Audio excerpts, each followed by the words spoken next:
Ganda ng tigre mga kasapi, oh. Grabe yung bigat lumakad. Tsaka napakaliksi. Yan. Parang yung kamay, yung kapal ng mga galamay niya, ramdam mo eh. Gaspang. Ganda.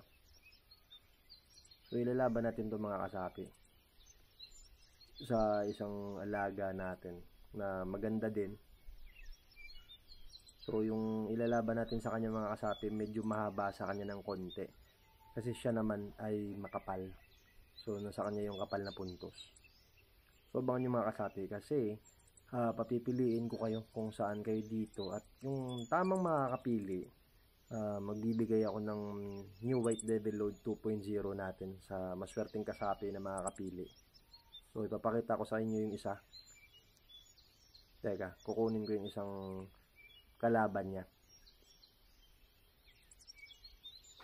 So yan yung kalaban niya mga kasapi. Ganda din yan, mahaba yan kumpara sa kanya. Pula, tapos medyo orange pag naarawan. Sobrang tapan yan mga kasapi. So pili na kayo. Para sa mga tamang makakapili, mamimigay ako ng white devil load. Ipaparaffle ko.